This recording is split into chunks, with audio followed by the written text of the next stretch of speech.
Olá, educadores e educadoras, sejam bem-vindos a mais um episódio do Educativa Podcast. Hoje eu tenho a honra de receber aqui o secretário de Educação do município de Santo André, Pedrinho Bottaro. Vai ser um papo incrível. A gente vai poder falar sobre os planos da secretaria aqui para o município. Tem muita coisa boa vindo por aí, coisas que já foram realizadas nesses poucos meses. Mas antes de começar o bate-papo com o secretário, eu quero agradecer nosso patrocinador master, a Engenhoteca, empresa de cultura maker, robótica e STEAM, que tem revolucionado as escolas parceiras, trabalhando ali no aspecto de criatividade, aquele aspecto de mão na massa dos alunos. Então, se você é gestor escolar, está buscando um parceiro nessa área, acesse o QR Code que está aparecendo aí na sua tela, acesse o site, conheça os planos, e eu tenho certeza que a Engenhoteca vai ter algo especial para te oferecer, tá ok? E se você chega até aqui, ao nosso podcast no YouTube ou no Instagram, mas não conhece a Educativa Streaming Education, eu quero te apresentar. A Educativa é uma plataforma de formação continuada de professores, com mais de 60 cursos disponíveis das mais variadas áreas. Nós temos cursos desde a área de socioemocional até tecnologia, cursos que foram demandados mesmo em pesquisa por professores que foram ouvidos. Então, meu convite para você é invista na sua carreira, invista no seu crescimento como educador. Acesse também o QR Code que aparece agora na sua tela, saiba mais. Se você também é gestor e quer investir no seu time, se você tem notado a necessidade de munir cada vez eles mais de conteúdo, de informação, coisas que nós trouxemos de fora do Brasil em alguns aspectos, invista no seu time, é muito importante acreditar na educação. Acesse e conheça os planos da Educativa, tá ok? Dito isso, eu quero começar esse bate-papo incrível. Secretário, muito obrigado pela visita hoje aqui no podcast. E eu queria já começar te dando a oportunidade de se apresentar, falar um pouco da sua vida, trajetória. Conta um pouquinho para a gente, mais uma vez, muito obrigado. Eu que agradeço a você e também aos nossos educadores e educadoras, as pessoas que estão ali na ponta, se dedicando. E educadores e educadoras não é apenas o professor ou a professora, mas a nossa equipe gestora faz parte Uhum. da educação, as nossas merendeiras, auxiliares dos serviços gerais, todos ali estão com um propósito nas escolas de realmente levar o ensinamento, a educação. Então, quero cumprimentar todos vocês que sempre acompanham também a nossa vida aí nossa trajetória, mas sobretudo aqui na Educativa. Então, para mim é um prazer imenso. Eu tenho 41 anos, sou Aham. casado com a Eloá, tenho dois filhos, o Pietro, de 4 anos, e a Alice, de 1 ano. E são crianças que todos os dias me ensinam a ser pais, a ser pai, né? E é importante a gente lembrar que um canal como esse, eu sempre costumo dizer que nós aprendemos a ser pai e mãe através dos ensinamentos que nós recebemos dos Sim. nossos pais. E muitas vezes eles também atuam de acordo com o ensinamento que os pais deles também tiveram, e aí vai passando geração por geração. O ensinamento positivo acaba também proliferando ações positivas, e o negativo também, o contrário, é verdadeiro. Então, é importante a gente ter embasamento e conteúdos como esse que a Educativa sempre apresenta, justamente para formar também os nossos pais, porque a gente precisa também, principalmente na questão dos valores, né? Então, as crianças hoje, o Pietro e a Alice, fazem parte do meu processo de formação, não tenho dúvidas disso, porque muitas coisas que aprendi na prática, com desenvolvimento pessoal, com liderança, com vários cursos e projetos que já executei, hoje eles também na prática me ensinam como lidar também com as crianças. Então, Ótimo. para mim é uma alegria muito grande. Eu estou na secretaria desde janeiro deste ano, 2025, então desde o dia 1º de janeiro, a convite do nosso prefeito Gilvan, licenciado do terceiro mandato de vereador de Santo André. Então, em 2016 fui eleito a primeira vez, me Uhum. tornei líder do governo, os 2 primeiros anos do governo do prefeito Paulo Serra. Aí, 19, fui presidente da Câmara, me tornei presidente, ficando até 2020. Em 2020 fui reeleito vereador o mais votado da cidade, e na sequência fui reeleito presidente da Câmara também. Desde Uhum. 1992 um vereador não era reeleito presidente, então Olha eu só. consegui esse marco. E aí 21 e 22 continuei como presidente. Uhum. Em 23 assumi a Secretaria de Governo, ainda na gestão do Paulo. e 24 voltei para a Câmara como líder do governo novamente, e aí a partir de 25, então, ocupo a secretaria. E sem contar na trajetória ao longo dos anos, né, que a gente já vem ocupando outras posições. Então, fui assessor de imprensa lá do prefeito de Mauá, também assessor na Assembleia Legislativa do Estado de São Paulo, de deputado, e depois eu trabalhei também com então o secretário de Meio Ambiente, Bruno Covas, onde eu fui Uhum. diretor de parques da Secretaria do Estado do Meio Ambiente e também diretor de cultura e secretário de cultura aqui na Prefeitura de Santo André. Então, a gente tem uma experiência bem larga na gestão, né? Na educação eu não tinha, né? Uma Uhum. experiência muito próxima, no máximo como filho, sobrinho, primo e irmão. Então, meus irmãos, os dois irmãos, sou filho do meio de dois irmãos, um irmão e uma irmã, são professores. Ah, que bacana. Meus pais também foram professores por muito tempo. Hoje, na gestão da Secretaria do Estado, eu tenho familiares que estão ocupando principalmente a questão, são professores e também estão na direção escolar, algumas escolas do Estado. Então, para mim é positiva essa experiência, porque você também vê o outro lado de como o Uhum. professor vê as dores e alegrias de ser professor, Sim. né? Questão salarial, a questão da saúde mental, também para você lidar com várias situações na sala de aula e também com as famílias e com a gestão escolar. Enfim, então todo esse contexto, essa vivência acaba nos dando hoje uma oportunidade de aprendizado muito maior. E secretário, antes de começar que a gente estava batendo um papo e eu achei assim os números muito expressivos, né, da sua gestão, daquilo que você tem que cuidar como secretário, né? Então, hoje na rede municipal nós estamos falando de 2.500 professores, 120 unidades escolares e 42 mil alunos. É isso Isso, mesmo? exatamente. Então o E, desafio é grande, É né? grande. E aí, dentro desse contexto das escolas, lógico que é separado, então uma parte creche, Aham. outra parte nós temos 65 MEFs, né, do primeiro ciclo do ensino fundamental, então do primeiro ao quinto ano, depois 42 creches, que é aí que vai cuidar do 0 aos 3 anos. É, e aí, depois temos também centro de públicos de formação profissional, então é bem dividido. E aí nós tivemos aí, por último, dos últimos anos do governo do prefeito Paulo Serra, a gente conseguiu fazer a municipalização de 17 escolas que eram ligadas ao governo do estado. Então, eram escolas estaduais, e Aham. aí essas 17 escolas foram municipalizadas, e aí a gente começa a fazer a gestão escolar dessas unidades e também a questão de reforma, infraestrutura, material, então todo o contexto uniforme, todo o contexto passa a ser municipal. O currículo também é municipal, então muda um pouco o aspecto de gestão, além de ser uma gestão um pouco mais próxima, Aham. sem colocar a questão de mérito com relação à educação do Estado, mas assim, o município ele consegue ter uma proximidade maior entre os seus Perfeito. diretores, né, a diretora que está ali na unidade escolar e o secretário.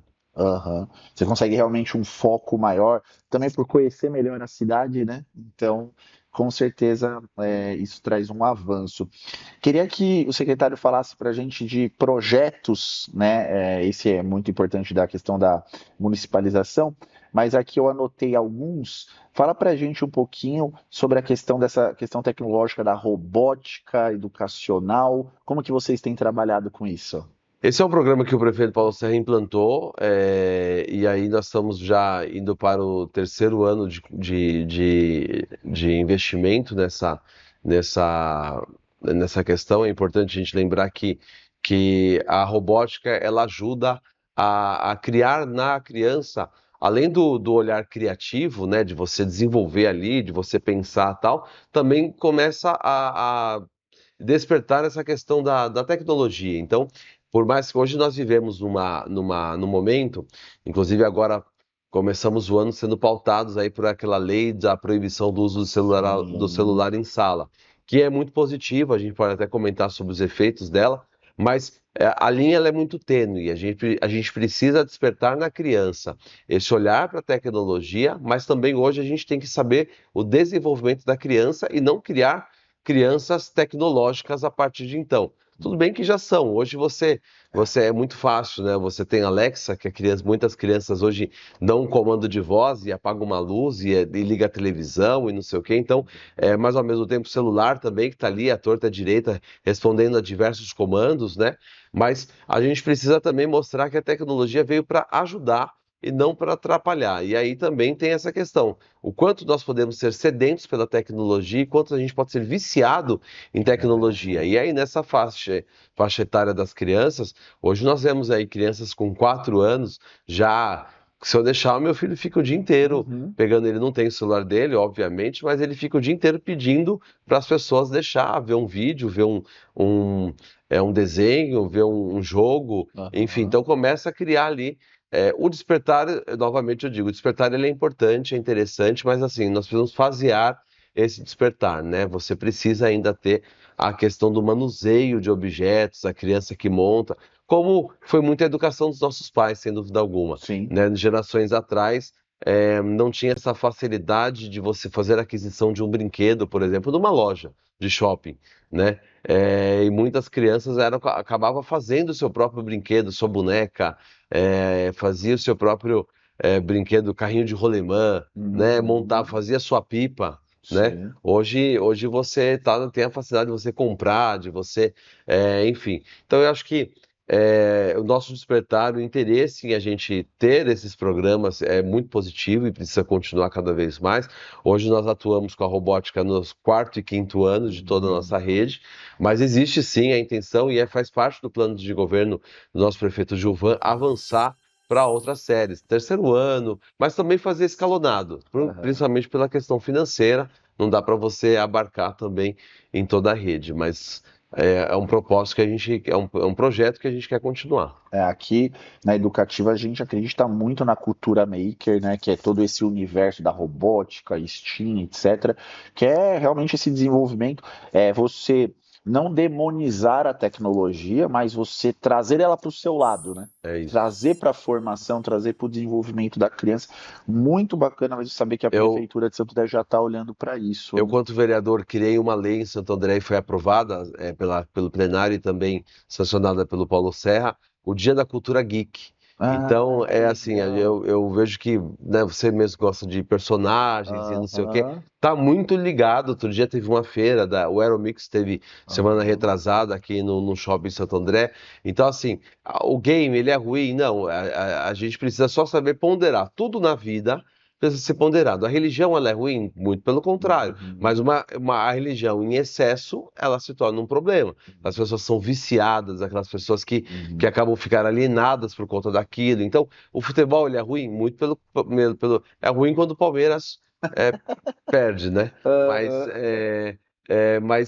ele não é ruim, mas também em excesso, fanatismo. Sim. Então, eu acho que tudo isso você precisa. Então, soluções com a gamificação na educação, e Ah, aí a lei fala sobre isso também. Você criar políticas públicas usando também a gamificação, você usando. Então, é um projeto que também a gente pretende estudar formas de implementá-lo. Mas sempre nesse sentido, você mostrar que a tecnologia, os avanços não vieram para prejudicar, e sim a gente tem que fazer a boa utilização desses meios. aham, muito bem. Um outro projeto de destaque que eu acho que vale muito bem a gente trazer é a questão desse fortalecimento da igualdade racial, né? Tema super oportuno, importante, né? Que o setor público precisa estar atento. O que que vocês estão buscando com esse programa? Como se trata esse programa?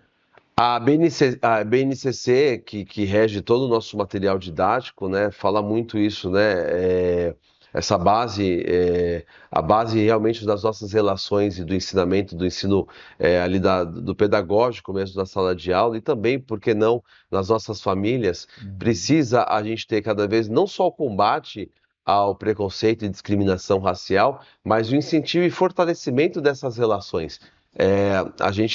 Nós estamos no ano de 2025, não é possível que a gente ainda vê questões que na cultura estrutural do brasileiro ainda existe, né, essa questão de preconceito, seja de gênero, de raça, de religião, enfim. Uhum. Então, são situações que a gente precisa fortalecer e combater. Obviamente que, assim, na nossa grade curricular, a gente vai fazer agora um lançamento de um grande programa de avanço nesse sentido, principalmente para fortalecer o conhecimento.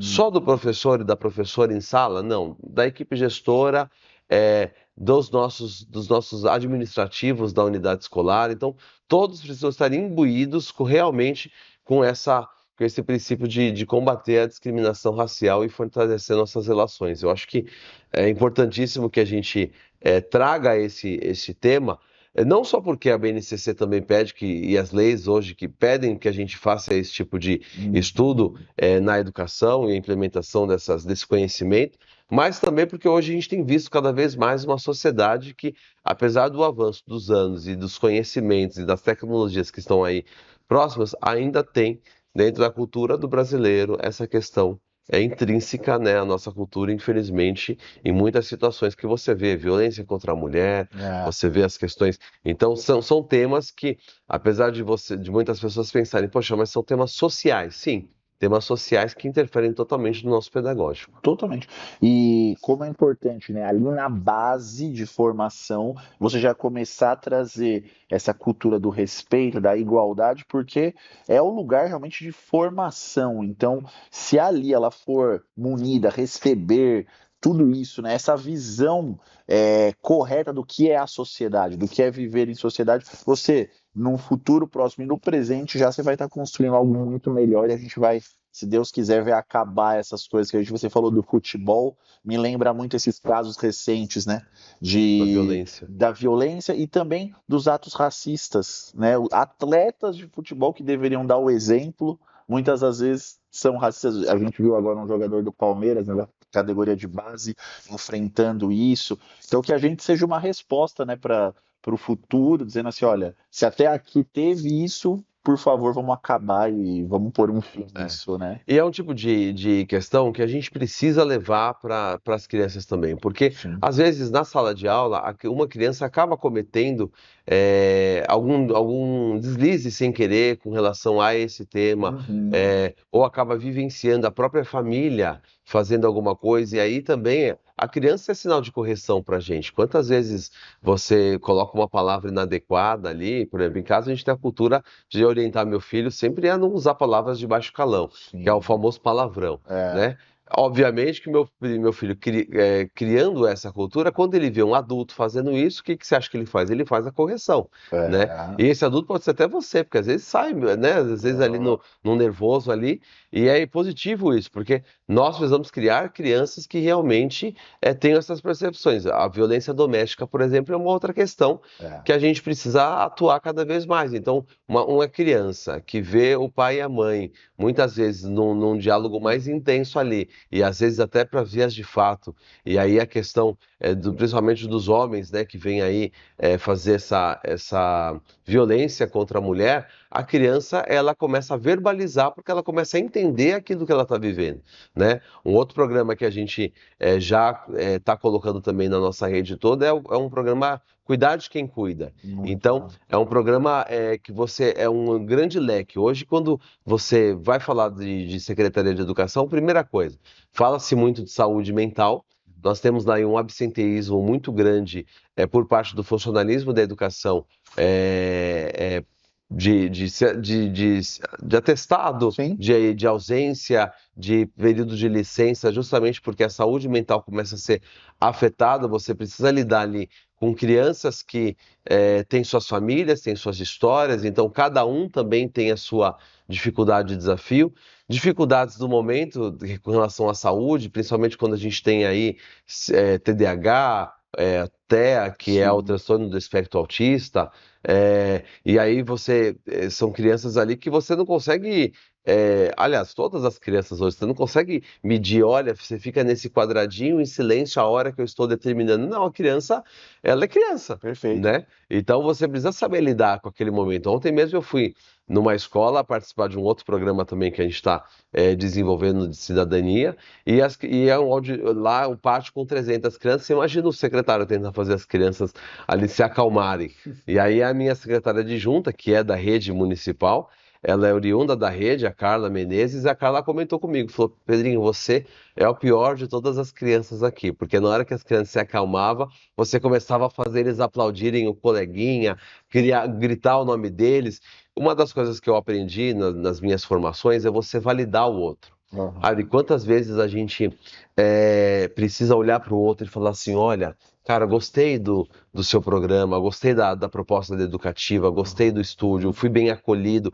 Agora, quando é o contrário, a primeira coisa a gente fala, olha, fui mal atendido em tal lugar, fui mal atendido no supermercado, fui mal atendido. Você fala muito sobre isso. E por que não também nas nossas relações familiares, você não pode validar o outro? O pai olhar para a mãe, para a esposa, ou a avó, para o filho e dizer assim, olha, você tem sido um bom filho, você tem sido um bom pai, você tem, olha, parabéns pela sua dedicação com relação à sua casa.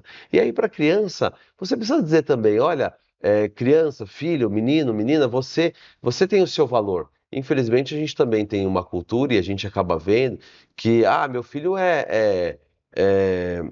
os pais sem querer, meu filho é danado, né? Aham. Usando termos, olha, meu filho é muito, nossa, meu filho é muito, cara, ele é muito ativo, é isso? Pô, que legal, a criança tem que ser ativa mesmo, né? E às vezes você acaba colocando na criança ali terminologias, né? Como assim, olha, por exemplo, na nossa época, quando você tinha dificuldade de aprendizado, infelizmente adultos e outras crianças falavam para mim, você é burro, Aham, né? aham. E aí você cria, começa a ter crenças limitantes e a criança começa a crescer com aquilo. Gente, eu sou burro. Verdade. A questão financeira, por exemplo, a gente vê muito hoje o brasileiro falar, eu sou pobre mesmo, e isso só acontece com pobre, e não sei o quê. E você está jogando para o universo da sua mente e também para o seu contexto que você é pobre e vai continuar sendo, porque a sua mente e as suas atitudes te remetem a isso. Então, por que não na escola eu começo a validar a criança e dizer, gente. Olha, quem está aqui hoje é o amiguinho fulano de tal, ele que veio falar sobre, ele que veio, ontem, por exemplo, a gente estava lá falando sobre os representantes de sala e a gente está formando conselhos mirins em algumas escolas. E aí, falando quanto a importância, o seu voto é importante, né? Eu Uhum. participei já de 6 eleições, né? Eu disputei já 6 eleições e ganhei apenas na quarta eleição. Então, Olha só. aliás, participei de 7 eleições, né? A última agora. Então, de 7 eleições eu ganhei só na quarta. Eu sei o que é você perder uma eleição com boas propostas, né? E ao mesmo tempo, eu sei quantas vezes a gente recebe uma negativa do próprio brasileiro dizendo: política não se discute, eu não quero saber. Lógico que se discute. Eu preciso formar cidadãos que entendam, que dão Sim. palpite, que tenham posicionamento. E aí faz todo um contexto. Então, na rede, eu preciso falar, mostrar para as crianças que elas precisam cuidar das suas casas, cuidar do seu ambiente escolar, cuidar das relações com os seus pais. E aí eu preciso cuidar desses pais também, por isso que é o cuidar de quem cuida. Sim. Então eu preciso levar para a mãe e para o pai ensinamentos que às vezes eles não tiveram oportunidade de aprender, né? Eu preciso falar um pouco de saúde mental com eles e aí com os professores a mesma coisa. Então a gente tem feito bastante um leque realmente de várias ações dentro desse cuidar de quem cuida, que é para a gente chegar na base mesmo e mudar a comunidade escolar. Excelente, excelente. Secretário, assim, a gente imagina, né? A gente recebe muitas pessoas do setor particular aqui, da iniciativa privada da educação, e temos recebido agora alguns secretários também. Eu imagino que os desafios sejam muito grandes, né? Seja a questão orçamentária, muitas vezes se quer fazer muitos projetos, muitas ideias, mas você tem que saber driblar os desafios, né? Hoje olhando para o município de Santo André, qual é o maior desafio ou os desafios que você enxerga hoje na educação, a prioridade para o desenvolvimento das crianças? Se você quiser elencar algumas coisas, fica à vontade para a gente. Olha só, primeiro que assim, eu acho que os desafios ele é inerente à vida, né? A vida de qualquer um. Então, assim, todos nós somos movidos a desafios e vencê-los e aprender com eles. Então, quem é pai sabe disso, quem é mãe também.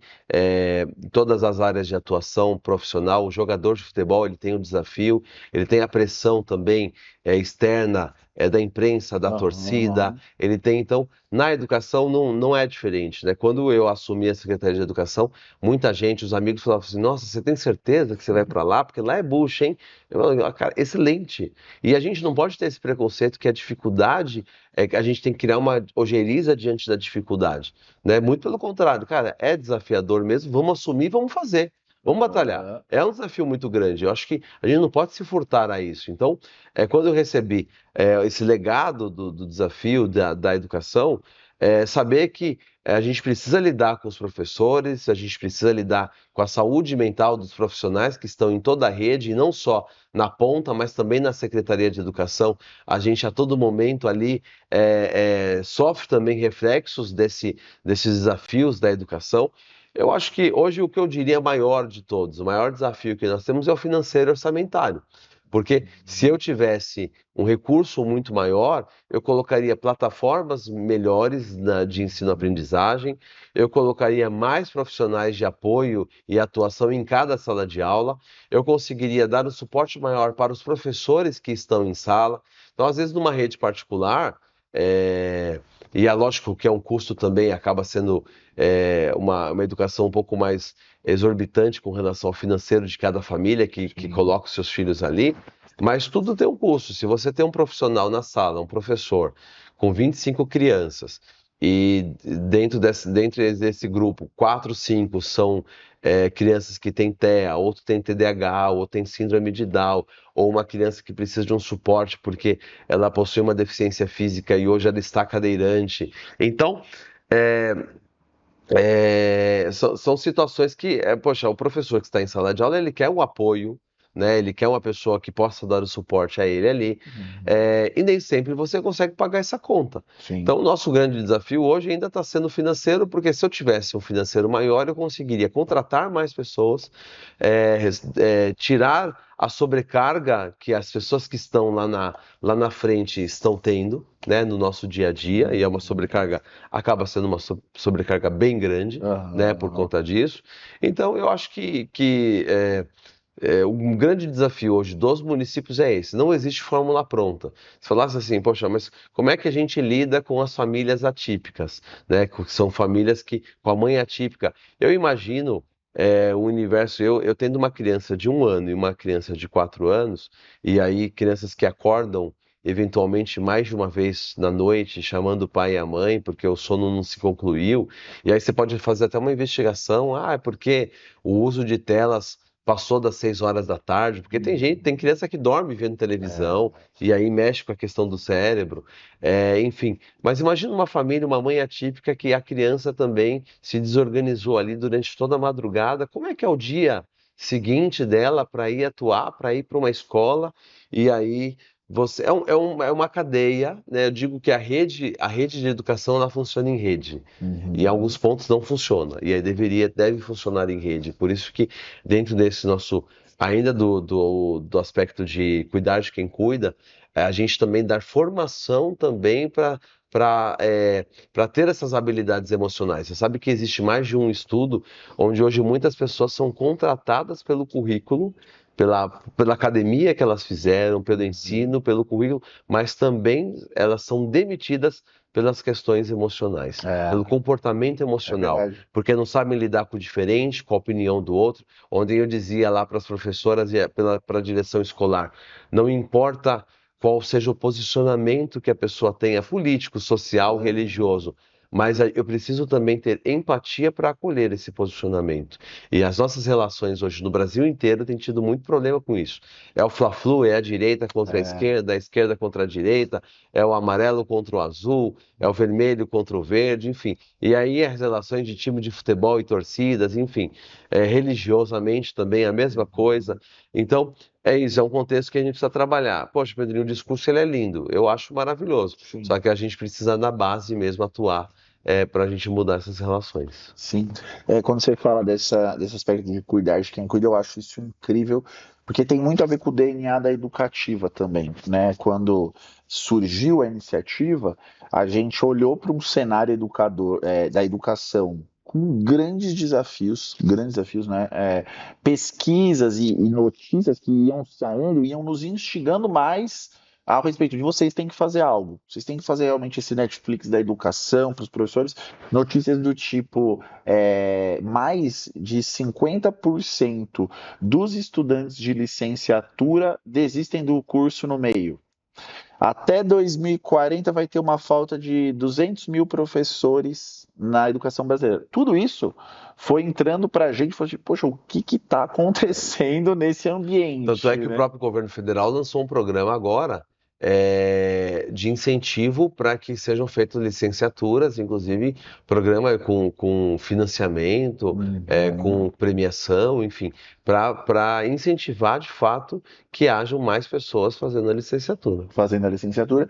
E eu acho que o nosso grande objetivo, a gente sempre gosta de trazer pessoas de todo esse ecossistema, pessoas que veem a importância, amam a educação, porque a gente precisa retomar nesses jovens, porque é a nova geração de professores, né? Quem vai para a faculdade tem ali seus 18 anos, 17, é a nova geração de professores. A gente precisa voltar a imputar na cabeça deles a respeitabilidade que é ser professor. Né? Eu acho que antigamente isso era até mais bem visto. Você fala, ah, minha mãe é professora, minha avó é professora. Eu acho que a gente precisa de uma retomada nesse sentido. O professor, a gente tem uma frase aqui, né, que no palco da educação o professor é o protagonista. É. Ele ali fechou as portas, sala de aula, né? Muitas vezes ele tá com um problema no casamento, mas ali Ele é são o minhas professor. crianças, são meus jovens. E aí você sabe que, sem sombra de dúvidas, as crianças também se movem pelo exemplo, né? Então, assim, aí você vai para. Nós crescemos, você disse bem, nós crescemos numa cultura de que o professor e a professora são respeitados. E eu fui filho de professor, sou. Então, assim, eu sempre. Em casa, o professor sempre tem razão. Então, qualquer É, reclamação que vinha do Pedrinho, né, dos meus irmãos, a minha mãe sempre deu. Hoje a gente fala, deu moral, né? Deu moral para a escola. E aí falou assim: olha, se a escola falou. Hoje em dia, infelizmente, em muitas situações a gente vê o contrário, a gente vê pai e mãe, né? Lógico, eu não quero entrar no contexto aqui das razões pelo qual eles têm isso, mas vê pai e mãe xingando o professor. de fato. Pai e mãe falando mal de professor. Vê pai e mãe falando mal da escola, falando mal da direção, falando mal. E aí, como que essa criança vai atuar também? Porque ele tá vendo. Isso chama-se, você que é professor e professora entende melhor do que eu, reprodução de padrão. Isso é reprodução de padrão, porque você começa a ver em casa. Então, se Aham. você liga a televisão e lá vê, todo político é ladrão, o pai e a mãe falando sobre isso, você cresce com aquele mindset dizendo, olha, todo político de fato é ladrão. E aí você vai achando que isso. Não, mas tem gente boa. Sim. Tem professor ruim? Tem professor bom? Óbvio que tem, como em todos os outros ambientes. Existe político bom e político ruim, existem médicos. Tem aquele médico que te dá toda e maior atenção no atendimento, e tem aquele que você fica 5 minutos no consultório, ele já te dá um diagnóstico Fato, rápido, mal atende você e mal te escuta, e fato. você sai de lá reclamando e falando um monte dele. Então, assim, é isso. A gente precisa, sim, valorizar num contexto geral, orçamentariamente falando, né? Você subsidiar os professores, incentivando concursos, você pagando, melhorando a questão salarial, melhorando a questão da infraestrutura, porque também, outro dia eu dizia, numa reunião nossa entre diretores da secretaria, você não consegue trabalhar num ambiente hostil e ruim, né? Por exemplo, nós estamos aqui, quem já teve aqui na Educativa sabe, nós estamos aqui num espaço bonito, apresentável, limpo, Uhum. organizado. E aí, com calor de 42 graus na sala de aula, você não consegue É, fazer a coisa acontecer, entendeu? exatamente. Então, por isso que precisa, a infraestrutura também faz parte do contexto? Totalmente, Totalmente. totalmente. Mexe com o emocional da criança, do professor, né? Você traz, eu concordo totalmente. Que profissional, seja de qualquer área que for, chega num ambiente de trabalho e vê bagunça, sujo, isso já começa a afetar teu emocional. Seja, e isso vai estar diretamente relacionado com a tua entrega ali, né? Então tá totalmente ligado, sim. Eu queria trazer aqui, tá super em alta, secretário, não sei se você já assistiu, mas tá agora na Netflix essa minissérie Adolescência, que É. tá sendo muito falada, né? Muitas pessoas trazendo alguns aspectos, mas como a gente é da área da educação, desculpa se você não assistiu ainda, mas eu vou dar um pequeno spoiler aqui. mas no segundo episódio mostra o ambiente escolar. E nós estamos falando de Inglaterra, né, país de primeiro mundo. E o que me chama a atenção ali nesse segundo episódio é o que se tornou naquele lugar ali a imagem do professor, do diretor, a diretora ali que vai acompanhando os policiais ali na situação, um desrespeito generalizado com a diretora, ele zombando da cara de. Eu fico lembrando da minha época, se eu zombasse com a Nossa, cara da da diretora, o que que polícia. acontece da polícia, o que aconteceria comigo? Então, assim, eu acho que também é necessário uma retomada de um conceito que muitos não gostam, mas a gente respeita. Mas assim, o professor ele é um perfil de autoridade na sala de aula, o diretor ele é uma autoridade na escola. Como a polícia é uma autoridade, você tem que Como os respeitar pais os são pais. autoridade dentro de uma casa e a criança, ela não aprendeu a respeitar essa autoridade. Aí você fala assim, Aham. poxa, mas por que que ela não aprendeu? Porque é a questão do exemplo mesmo, né? Como é que o pai e a mãe ensinaram para a criança que precisa ter autoridade, né? Uhum. Eu concordo, assim, não assisti ainda a Aham. série, vou te falar até por que que eu não assisti. Porque tem um processo de convencimento dentro da minha casa.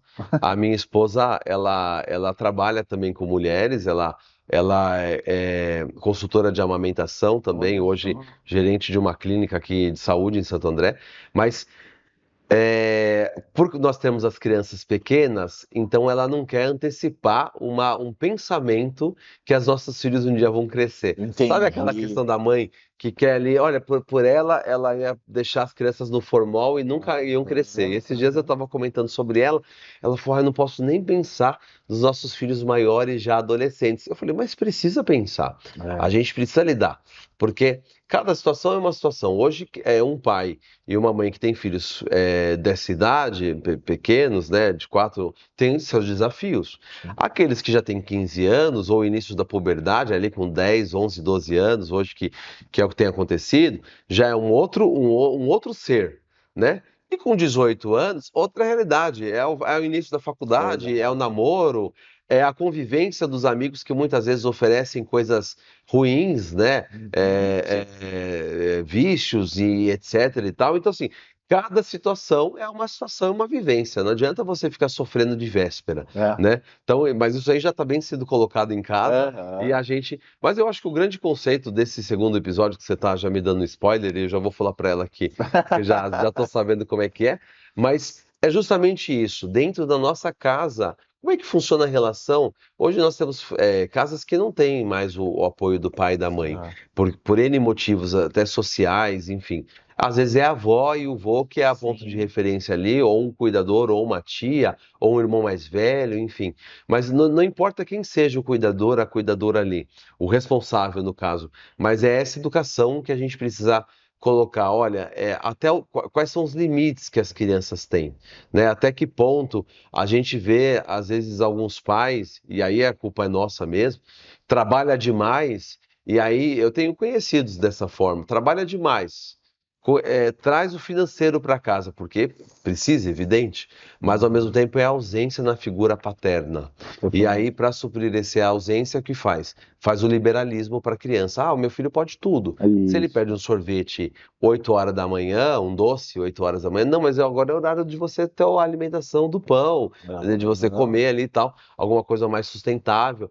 Não, se de repente ele pede, eu dou porque eu quero fazer o agrado. Então, ou aquela criança que você não fala não, né? E hoje lá na secretaria eu tenho que brigar para os nossos servidores, brigar no modo de dizer, mas assim, para os nossos servidores falar não, gente, o não também é resposta, né? É.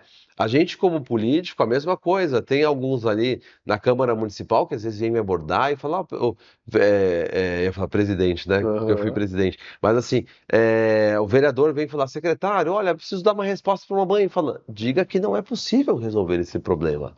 Porque o não também é resposta. Você tem que, lógico, tentar ser honesto, né? Eu acho que você ser honesto e dizer, porque são pessoas que não cresceram com a base do não. E o não a gente precisa também pontuar, também precisa falar aquilo que é devido, aquilo que não é, o que é possível, o que não é possível.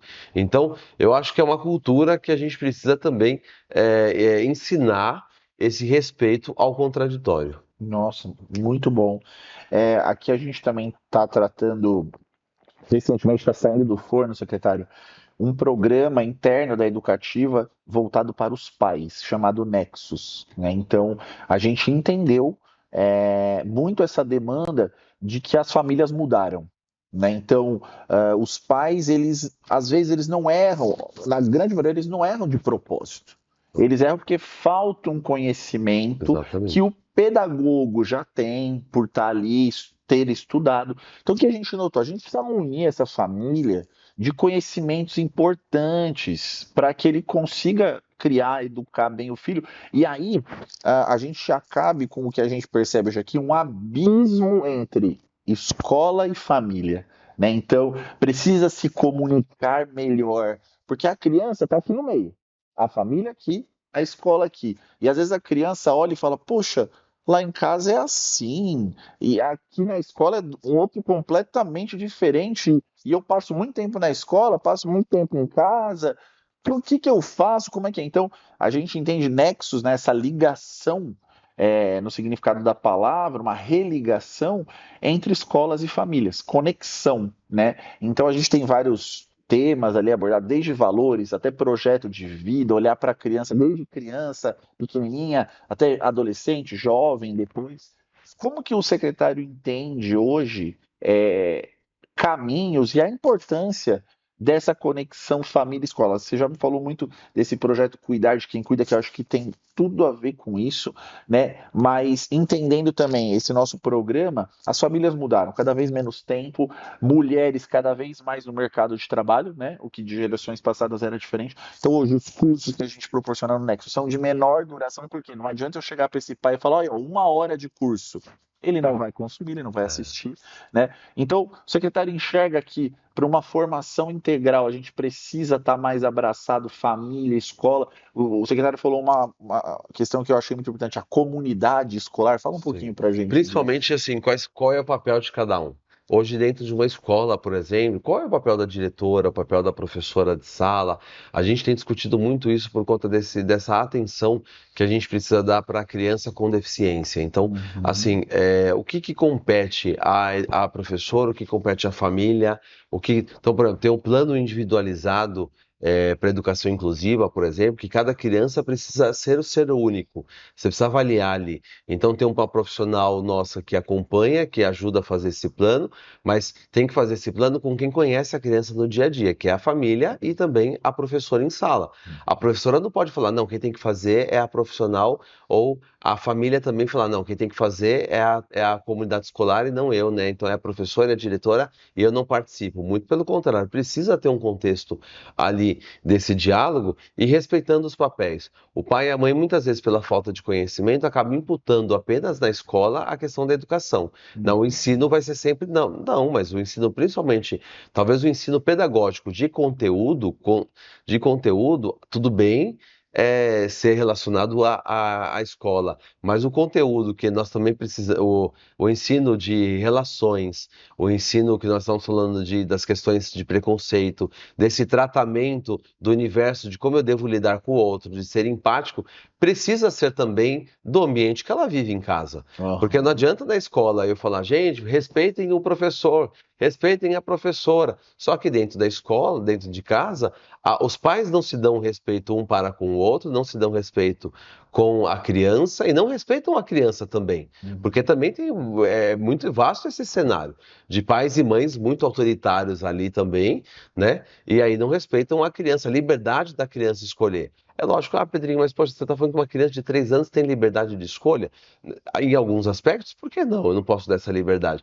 Filho, olha, tem duas opções de roupa que você poderia colocar, essa ou essa, sabe? Uhum. Respeitar o espaço da criança também, respeitar onde ele vai dormir, onde ele vai brincar, respeitar o tempo dele.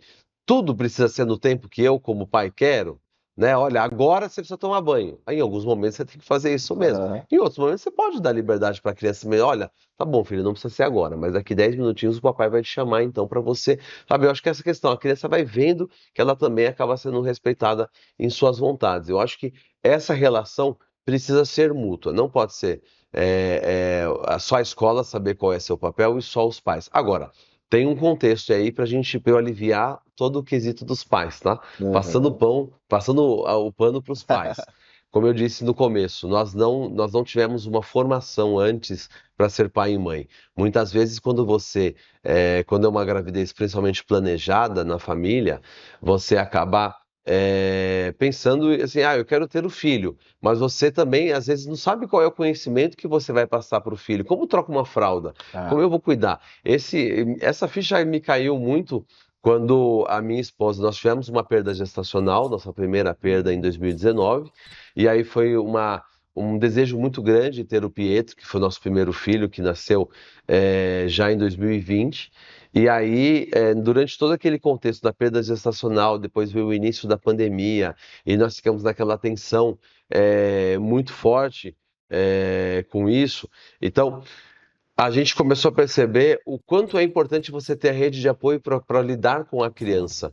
E aí, minha esposa, com esse trabalho da consultoria de amamentação, poxa, amamentar uma criança é responsabilidade do pai e da mãe, porque precisa ter um ambiente agradável para aquela amamentação acontecer, a criança tem que se sentir acolhida no colo da mãe, a mãe precisa estar bem também para poder fazer aquela alimentação com a criança. hum. Então, é todo um contexto, né, que a gente precisa juntar, né, forças aí para poder acontecer. Então, eu acho que eu não virei pai e sabendo de tudo isso, né? As coisas foram acontecendo e Sim. hoje eu tenho aprendido muito. Eu vou te falar que N vezes você sai do trabalho com um monte de problemas e quantas vezes eu, como presidente da Câmara, com temas ácidos para a gente discutir dentro da Câmara, com cobranças, com pressões e etc. Você chega em casa com a mesma carga e energia que você veio do trabalho, mas eles não têm culpa disso. Então, Verdade. você precisa estar naquele ambiente diferente, independente do que aconteceu, e como você mesmo colocou. Às vezes o pai, às vezes o professor e a professora têm que deixar o seu problema para fora da sala de aula e estar feliz e contente para dar aula ali. É. É sempre assim? Não, não é. Até porque ninguém tem vocação para ser hiena e dar risada o tempo todo, né? Exato, exatamente, isso é verdade mesmo. Secretário, a gente está encaminhando para o final. Eu queria que agora você tivesse uma oportunidade de fazer uma consideração final, né, para quem nos acompanha e também aproveitar porque às vezes quem nos acompanha, o nosso público são muitos professores, diretores de escola, eles querem se conectar com você, então tirar outras dúvidas. Então fica à vontade também agora para compartilhar seus contatos, não sei se um e-mail, LinkedIn, Instagram. Fica à vontade, pode fazer isso direcionado para a câmera mesmo, tá Legal. bom? Bom, primeiro agradecer a você que a partir desse bate-papo também vai ter o interesse em entrar em contato comigo. Eu tenho feito questão de, em uma grande maioria, principalmente através do WhatsApp, responder todas as mensagens, mas em especial também no Instagram. A gente tem muitos seguidores lá, mas eu tenho dedicado horas e horas para responder as questões que nos chegam. É importante porque ali se torna um canal efetivo de diálogo. Pedrinho, você responde de imediato, todos os dias? Não, não é possível, porque eu também, Hum, é o que eu falei, tem que ser sistêmico, eu tenho vida familiar também e o trabalho do dia a dia, mas o canal do Instagram é um bom contato para a gente conversar, então Pedrinho Botaro, Botaro com um T só, você vai ver na legenda aí. Também o Facebook e outras plataformas que nós temos, e também quando você acessa, principalmente o Instagram, lá tem o nosso número do WhatsApp do nosso gabinete lá da secretaria, então também tem o e-mail lá também para você fazer o contato conosco. Então, eu estou super à disposição, eu agradeço porque as trocas são importantes. sim. Hoje, quando você fala do processo ensino-aprendizagem, dentro da sala de aula, e as nossas redes fazem muito isso, pelo menos uma vez por semana, a equipe pedagógica com as professoras e professores, é importante ter essa troca, e aí eu também tenho a troca com eles, com os pais também através desses contatos. E eu estou à disposição também para receber, inclusive pessoalmente, lá no gabinete, e a gente está aí full time conversando com todas as pessoas. Excelente. Secretário, mais uma vez, muito obrigado. Nós estamos aqui numa iniciativa de trazer também, não só pessoas da iniciativa privada, mas secretários de educação, diretores de escolas públicas, porque todo o sistema tem que ser ouvido, as trocas realmente são muito valiosas. Acho que todo mundo que nos acompanhou até aqui está saindo com mais informação, inspiração. Acho que o podcast fala muito sobre inspirar, né? Dar aquele gás para as pessoas. Então, muito obrigado. E eu quero te agradecer que ficou até esse momento aqui com a gente. Toda sexta-feira, episódio novo aqui no nosso podcast. Mais uma vez, agradecer a Engenhoteca, a empresa que tem acreditado no projeto do nosso podcast. Acesse o QR Code, conheça mais empresa de cultura maker, robótica. Falamos sobre isso hoje aqui. Então, conheça o nosso parceiro e também você que quer conhecer mais a Educativo. O nosso principal objetivo é ajudar os professores, é fomentar cada vez mais conteúdo, qualidade, técnicas novas, tecnologia, ajudar no autocuidado. Então, esse professor se cuidar emocionalmente, não estar ali com burnout, mas sim estar cada vez mais apaixonado pela sua carreira. Nosso papel aqui também é valorizar a profissão que você escolheu. Então, acesse o QR Code, conheça os planos. Se você é gestor, invista no seu time. Esse é um papel tão nobre que lhe cabe. Então, invista nos professores, em todo o seu time escolar. Te espero no próximo episódio, toda sexta-feira, uma pessoa aqui de grande vivência, trazendo coisas importantes para nós. Então, te espero aqui. Se inscreva no nosso canal aqui no YouTube e também no Instagram Educativo _BR, tá ok? Te espero aqui. Até mais. Tchau, tchau.